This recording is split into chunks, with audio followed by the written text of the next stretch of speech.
The reason we're here today is to hear directly from Carol Ruckteschel, who's a scientist and author, and she is on the island as our volunteers are right now. Our team on the island is also experiencing some inclement weather that's affected today's broadcast in length and quality. Our determined volunteers managed to send a video while in the wilderness right before a really big storm in order to bring this program to you today. While we had to pivot this afternoon, we definitely expect much better weather for tomorrow's live broadcast directly from the island.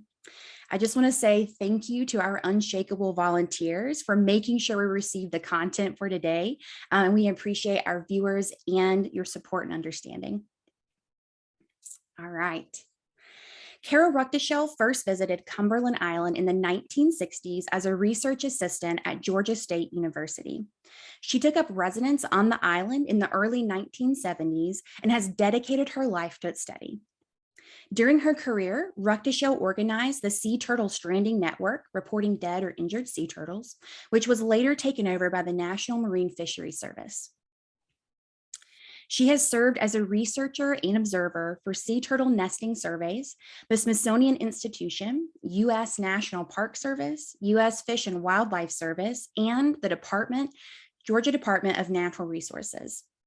Ruckteschel is the author or co-author of numerous articles and books, including Sea Turtles of the Atlantic and Gulf Coast of the United States and A Natural History of Cumberland Island, Georgia.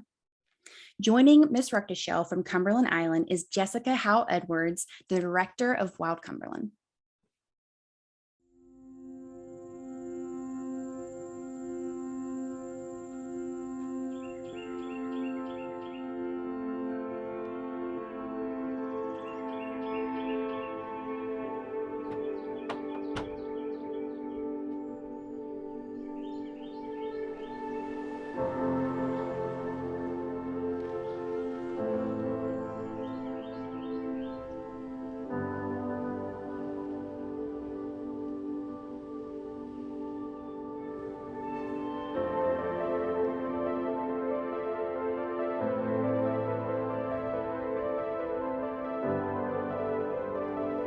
Close inspection, nothing beats it.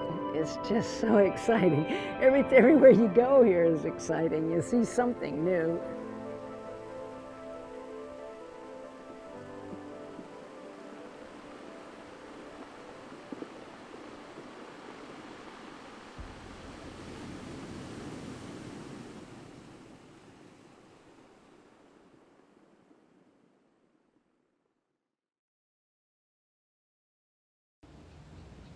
We are here on Cumberland Island with Carol Ruckteschel, and some of the folks who are watching may not have had an opportunity to visit the island or be familiar with it. So can you describe for them what they would encounter here or help transport them to where we are right now?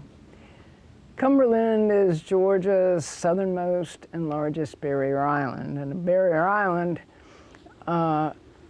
they're not everywhere, all along every coast, but here we have a strong surf and it protects the island from the ocean, essentially, especially an angry ocean.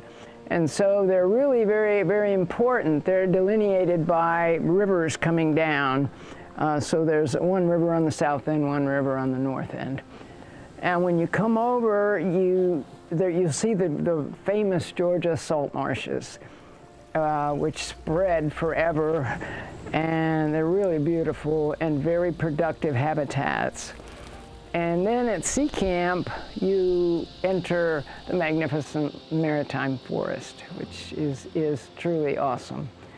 And crossing over to the beach, you go through some little wetlands without tree cover, open, part of the dune system, and then the vast beach with no development. And it's pretty special.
Carol, you have lived on and studied Cumberland Island for more than 50 years. I'm wondering what specifically, though, inspired or motivated you to write the book that we're here to talk about today? Well, when I came, there are naturally a lot of questions I had about the animals and plants, and so I began amassing all the literature I could on the subject and trying to learn it myself. And then after 20 or so years, 30, it's like, well, I've got so much information that is pulled together nowhere else, and I just felt obligated to do that, obliged to do it. Yeah. Well, it seems like, this is a scientific resource. I think sometimes people might go to the library and select something like this off the shelf and expect to read it from cover to cover, but it's not really meant for that, is it? It's more a reference book. The first few chapters are readable, but the others, unless you want to know details about a specific animal island that's found on the island, such as reproduction and diet and all that, that's what the species accounts cover. So it would be rather dry unless you were pretty intensely interested. But it is comprehensive. You Yes. cover everything from the geologic history to the naturalists who preceded you. You've got, like you said, species accounts of all kinds, but you've even got some photos and maps in there. So, and I think we'll take a look at some of those as we go on. But Yes. it really is, the most, I think it gives the broadest perspective about the ecology of the island that I'm familiar with and that seems available to the public. That's true, absolutely true, because that's what caused me to have to amass all this information. It just wasn't available in one place. What was your writing process, your editing process like? Because, I'm sure at the time that you began this book, most of your sources were paper, and this was sort of pre-digital age. And, so what was that like for you? It was very easy because that's all I knew. I mean, I'm not very good on the computer. I can do it, of course, type, and I had a typewriter. But I still I'm a pencil and paper gal. I just start writing it, and then even shift whole things around, and because I'm not basically a trained writer. So I figured there's only two reasons you write: because you're creative and can write well, or you have something to say. Hopefully both. Well, yeah, but I can't claim the. Oh, I don't know. I have something to say, but that's about it. Well, it seems like, then obviously, you use pen and paper. Yep. But did you find that process, the actual writing process, energizing? Was it exhausting? Because you had so much information to share. Was it Yes. fun to go back through and? Well, I did it just like one species at a time or one ecosystem at a time, and it was cathartic, really, to get it. Once it was down, it was a relief because, okay, I've pulled it together, that's a start, and I can work from there. So it was kind of exciting and exhilarating to see it finally in a different form, a new form, even though some of it was other people's information about, say, a certain tree species or something. But then I put all my observations on top of that, and so it was really fun. Well, and your observations are different, when you're intimately involved with the place. Yes. But you obviously would rather be out in the field. Oh, of course, yes. That's where I prefer to learn, yeah. But you mentioned some things in this book that are really interesting and that maybe you sort of mention in passing, but I think myself and other folks may have questions about some of those things. So I specifically, there's a lot of talk about, obviously, whales these days for obvious reasons, but you, even as early as 1982, were finding those animals on our beaches. So I wanted to ask you a little bit about how you came across those animals. And then maybe we can talk a little more and see some pictures. Sure. Well, I do a weekly beach survey for just, which is of course just baseline data. What does survey entail? Entails on an ATV driving the entire beach from the north point all the way down to the south end and around the south end. As it takes 2 hours. I mean, because I go slowly, because I'm looking for things. But it started out just looking for sea turtles, dead sea turtles, to document the magnitude of turtle mortality. But then it was like, well, why just do that? If you're going to do it, do all collect vertebrates. as much data as you can. Then I had to do marine mammals because they're large animals, and nobody at the time was keeping up with that.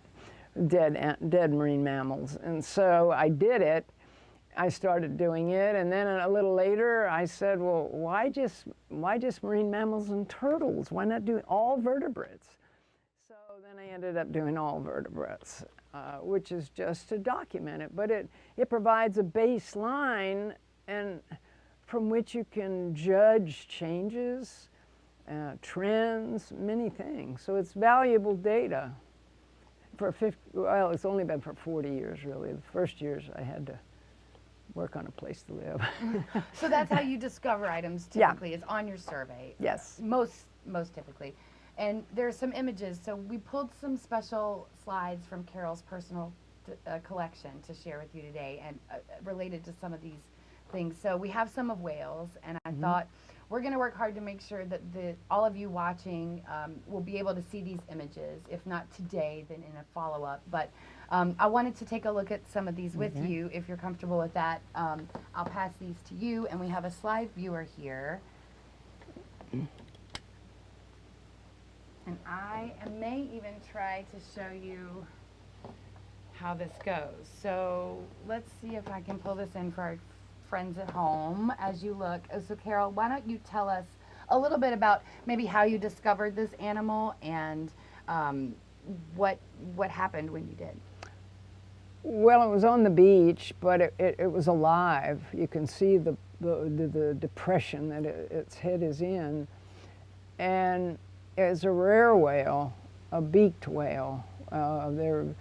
There's not much known about them because they're elusive. They stay offshore, way offshore, and difficult to get information on. And this one was alive, but there was no signs. It looked so fresh. But whales don't just casually strand. There has to be something wrong with them. A reason. And yes, a reason they strand. And it was very weak, and so ultimately died. And when I said, well, I've got to really do a good job on this necropsy to try to find out why it died.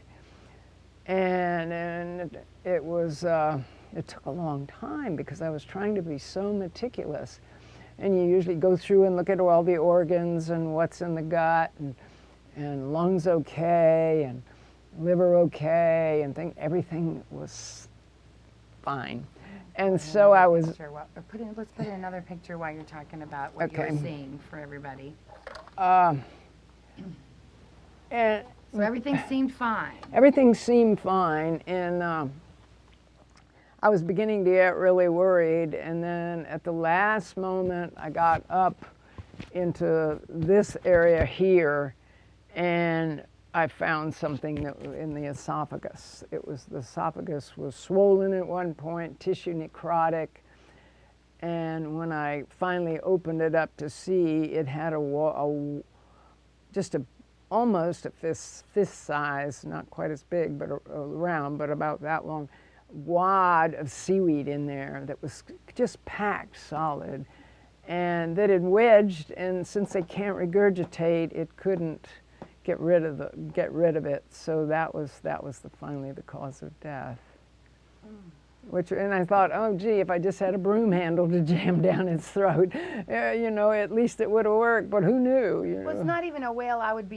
I've never heard of that whale until I read it in your book. I mean, they're very uncommon, I suppose. Right. And so how incredible to come across a species like that here in Georgia on our beaches. Oh, I know. And I can understand as a naturalist, as a scientist, why you would want to find the answers. Why? Again, if you're the only one going to see this, because there was no one else doing this here then. I mean, not just here on Cumberland, I mean in Georgia. Let's show them another picture So, if you've got one. Here's another one. This animal finally it was alive, stranded alive, a newborn right whale. Oh.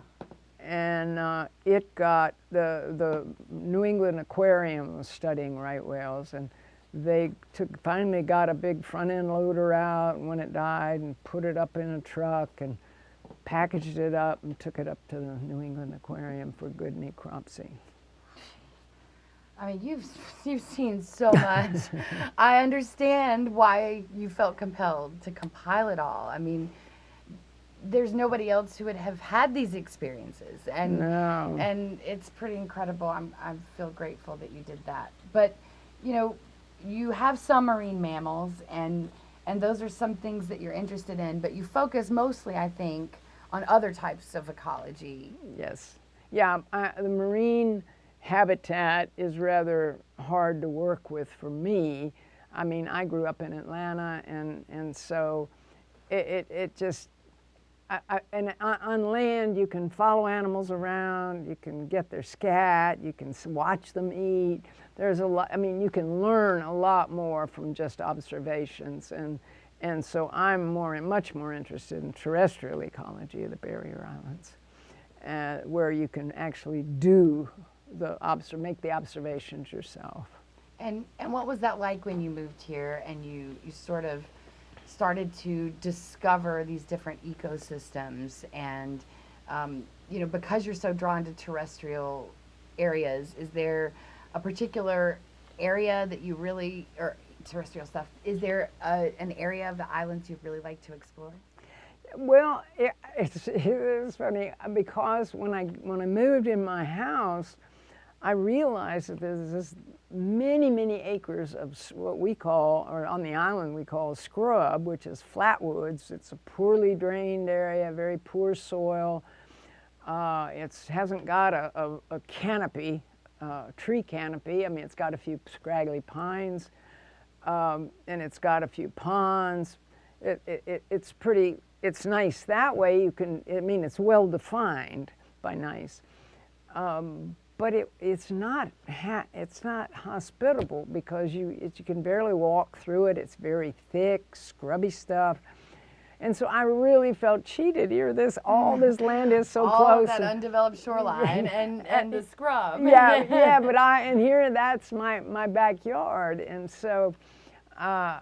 But then I realized that never having had agriculture, that might end up being a lot more interesting as far as plants and animals go, because it's less manipulated than the rest of the island. Because all the uplands on Cumberland have been farmed. Yeah. And so then I took a little more interest, and then after the '81 fire, which was a serious fire, I learned even more about the scrub, because it's a fire-adapted community. But I could go out because it burns to mineral soil, and I could go out and walk around with my topo map and find all multitude of little ponds that previously weren't accessible to you because no, of you wouldn't. And by pond, I don't mean like a lake. I just mean a little depression. And is that the same as a seep? No, okay. No, this is just a little, just like a hog wallow somewhere. I mean, it's nothing. If there's a lot of water, it fills up. Most of the time it's dry. But the interesting thing to me was that almost everyone had an alligator hole. And I'd go and I'd say, whoa, look at that. And remember, it's right after the fire. It's still very, very dry. And no signs of anybody home. I mean, you didn't see anything. There's no water. And I went to 2 or 3 of those, and finally I said, well, I wonder if there's alligators in these. And because I really like alligators. and so I got down and started looking, and of course your eyes in the sun and everything, and you have to get into about your shoulders and let your eyes adjust, and I'm down there looking, and I went, holy mackerel, because That's what I saw, somebody backing up Looking. from me. And of course he was there and he's wondering, oh, is this some rabbit coming snooping around? Whatever, how lucky am I? But then when he saw this big thing stick its head down, he just wanted to back. So that was just a big revelation, and something that appeared like such a sterile habitat with no life. And here's a not giant, these are, I'd say 4 or 5 foot alligators, because there's just not much of a pond. It's not much bigger than this area right here, maybe. Wow. So that was really I'm exciting. so glad you shared that story with us. That was fantastic. Is there anything that you didn't include in the book, though, that, after you finished, you wished you had? Well, can I show you a picture of the scrub first? Of course. Oh, please. Please. Let's see. Now this is a picture that I put in here. I hope y'all can see that there. Yeah, this light area is a large temporary pond in the scrub, but it gives you the idea of the openness of it, of the pines. You can't see how thick it is. Actually, you can see on this other page it's thicker, how thick it is. That's a mature scrub, pretty mature. It's just almost impenetrable. It's really not pleasant to walk through. And you'd need to be in some boots like yours. Yeah, you never know when you're going to hit water, because it is a very poorly drained habitat. Well, in addition to that, we brought a few things, I think, today that maybe we can share. I know that there are a lot of things that you probably wanted to include in this book that you couldn't, because there's so much. Oh, yeah. But we do have a few items. Do you want to share these with everybody and tell them a little bit about it? I'll move this out of the way, maybe. One of the things I just had to do, I mean, you spend enough time just documenting what you see terrestrially, but then when you think about it, you find dead fish on the beach, but you can't get into to studying or really listing and getting to know habits of all the marine fish. So that's one thing I left out. And marine snails or mollusca, I didn't do. But here's something from a fish. This is a sturgeon. They're very primitive fish, very hard. You can see that's just a piece of the skin that dried. And here's I've only seen one of these. Let's see, which way does it go? I've never seen one of these. This unfortunately, that should be up, but it just didn't dry that way.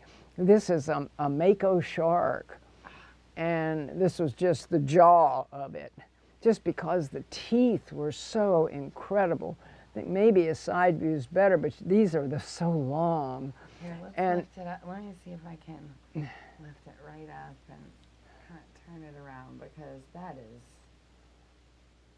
You see, they have all these teeth, one behind another, stacked, because they're biting and tearing, fighting things. I mean, rough things, and they break them and lose them. So they're continually growing, coming up, and that's why they've got just so many. I mean, it's such a great design. Right? Elephants do that too. Thank you for sharing this with us. Right? Wow. And then, like I said, the marine snails. I mean, this kind of shell, for example, an olive shell, and there are many, but this is a tulip shell, which is a pretty nice, hefty specimen. Yeah, I mean, I've never encountered anything like that in my time here, and that is something many shell collectors certainly would covet. That's amazing. You just don't run across those every day. This is what your survey lends you to be able to discover when you're out there on a regular basis. Oh, yes. The beach is renewed twice a day, right? That's right. That's pretty fantastic. Yeah, a lot of people say, well, don't you get bored doing it every day? And I said, well, I don't do it every day. I couldn't do anything else if I did it. And no. You just couldn't. But it would be nice, but once a week is enough. I mean, there's a lot of information that then enables you to judge trends and what's unusual you know. Well, and speaking of unusual, or in that vein, have you come to new conclusions or new hypotheses since you finished writing your book? Yes, and I probably always will. I'm a little slow on that kind of thing. Like we had, for example, we had free roaming cattle on the island for a long time, and they were finally rounded up. And I mean, I didn't think much of it. I didn't know much about cattle. And I mean, I knew we didn't have many dunes on the island, and it was attributable to cattle grazing because they're different than deer, certainly. And but now it's only now that recently that I've realized that everybody used to comment on how park-like the whole island was, because there was virtually no grassy type understory. It was very clear, and anything new little sprouts coming up would get quickly eaten by cattle. So it was very, very different, but that was a slow recovery process. I mean, it took a long time to get to where now there are stands of things that will grow.